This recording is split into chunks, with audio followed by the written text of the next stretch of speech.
com vocês? Sejam bem-vindos para mais um vídeo desse canal. Eu vim falar um pouco sobre a vertente do Vampire Goth, a minha vertente favorita, a qual eu mais me inspiro e a que eu mais amo, que nem eu comentei no vídeo passado sobre a vertente do Trad Goth. E agora vamos falar sobre o Vampire, a vertente dos vampiros, os queridíssimos vampiros. Fiz uma make do qual eu tentei fazer um negócio assim no olho, mas tá parecendo que eu levei um soco. A vertente do Vampire Goth, na verdade, ela não é a base de músicas, porém, ela tem uma influência muito boa com bandas e músicas. Mas ela é uma vertente inspirada mais na literatura e no cinema. Então, assim como tem outras vertentes que são baseadas mais por músicas, outras não tanto na literatura, mas mais no visual. E o visual também é bem importante nessa vertente. Por isso mesmo, o exemplo dos vampiros. Nos anos 90 foi o auge da estética vampiresca. Mas daí da onde que tiraram essas influências?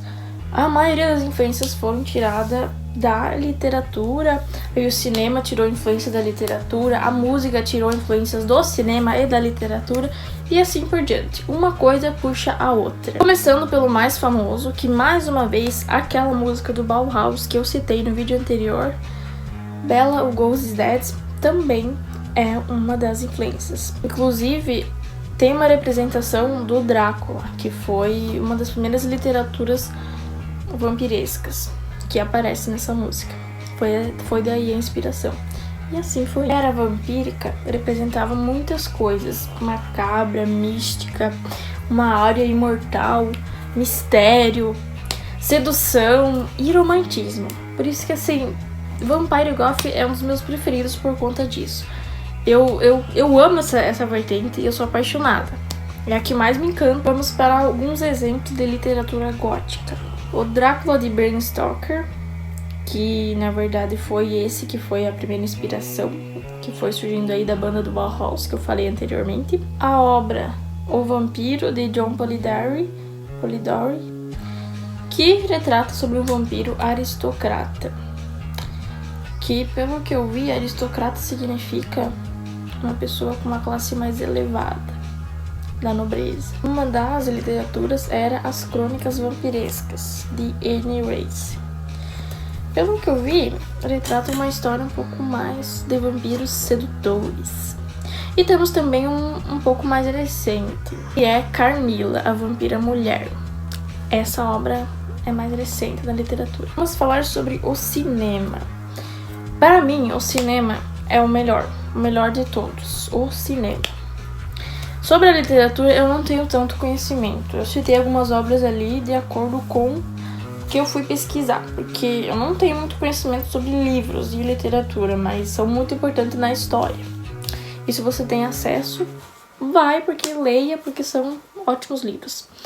Mas a minha parte preferida é o cinema. Vamos falar sobre o lindíssimo e famoso Nosferatu. Tem o Nosferatu de 1922, que ele é bem antigo, sabe? Ele é em preto e branco. Não tem voz no filme, é só... Eles passam as cenas com umas letras assim, mas não tem voz.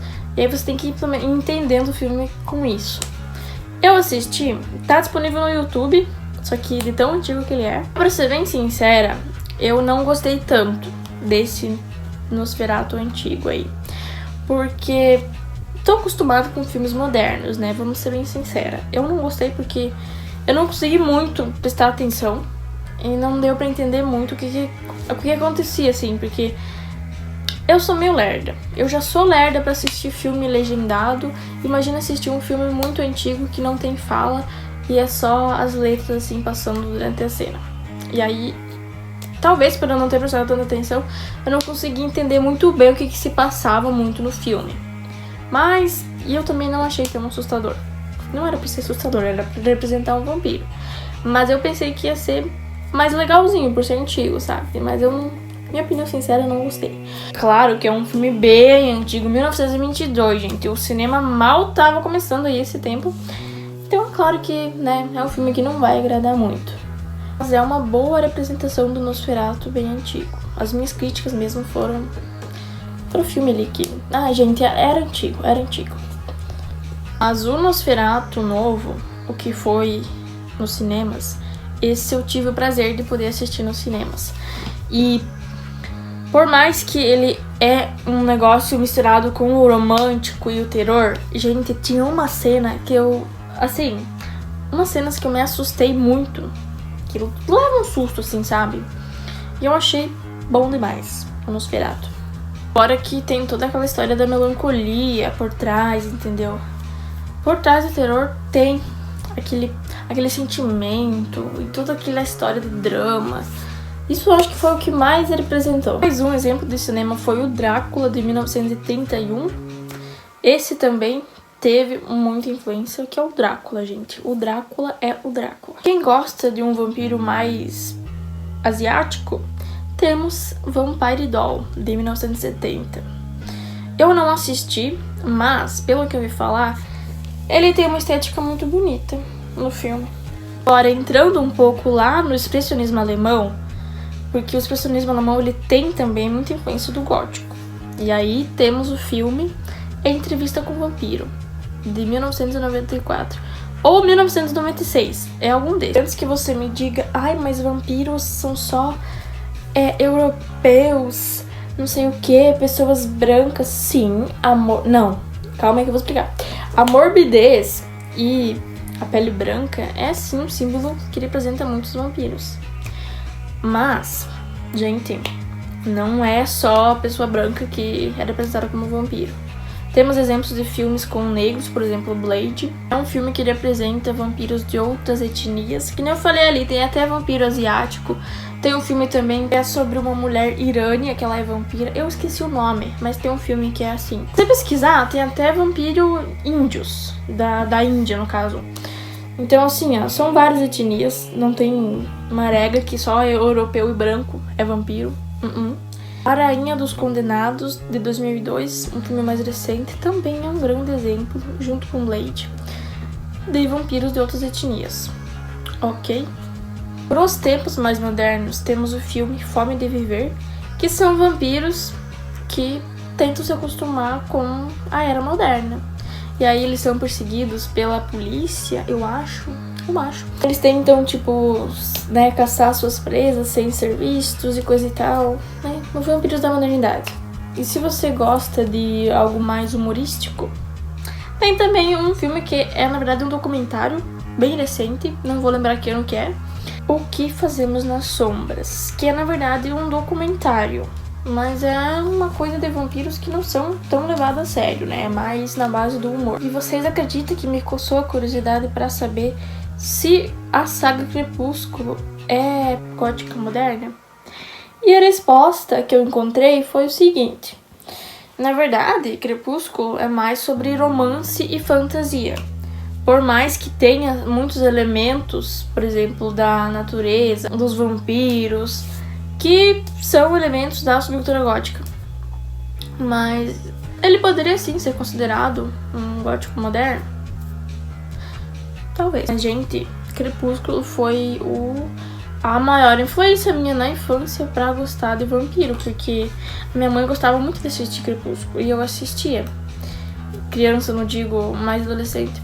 Aí eu me apaixonava pelos vampiros. Agora, voltando um pouco a falar sobre a influência da música. Uma que eu sou apaixonada, que eu sou muito apaixonada pelo Type O Negative, que é aquela música do Black Number One, que representa os vampiros. Sisters of Mercy também tem influência.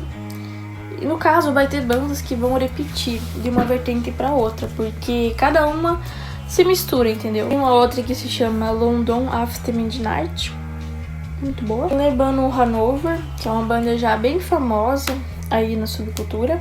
Inclusive, se fosse pra mim recomendar a música, assim, que, no caso, uma música dos tempos modernos, que é uma banda de dark wave moderna, Boy Hasher, eu recomendaria vocês escutar a música Fate. Vou deixar aqui.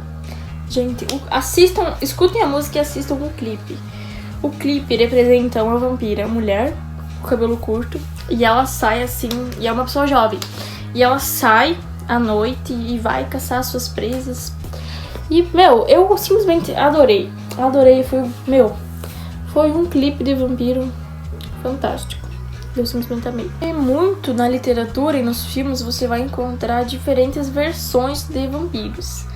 Tem aquele vampiro mais melancólico, mais que vive ali só na sua morbidez, entendeu? E tem também aqueles vampiros que são mais animados, que não são tão sombrios assim. Aqueles que saem pra curtir a noite. Então vai ter várias representações. Sem dúvidas, a era vitoriana e o expressionismo alemão influenciou bastante no visual. Então vamos falar um pouco sobre a moda. Vestidos longos, corpetes, roupas assim com bastante babados, renda, veludo, acessórios como gargantilhas, crucifixos, anéis góticos. E um que eu achei bastante interessante que falava sobre camafeus. O que é camafeus? Eu fiquei com essa dúvida e aí eu fui ver. É tipo colares ou anéis com alto relevo, com símbolos de alto relevo. Para maquiagem é uma pele bem pálida, mas não necessariamente branca. Os olhos bem esfumados, preto, vermelho, batom escuro, unhas afiadas e o mais lindo de todos, que é o dente de vampiro. Para mim, o vampiro mais lindo de todos é aquele que aparece na entrevista com um vampiro. Aquele vampiro loiro. Meu, ele é lindo demais, cara. Ele é perfeito, meu Deus do céu. Então, gente, esse foi o vídeo. Espero que vocês tenham gostado de saber um pouco mais sobre os vampiros, a música, a estética, a literatura. E me sigam, se inscrevam no canal e me acompanhem para mais vídeos sobre assuntos do mundo alternativo. Um beijo e até a próxima.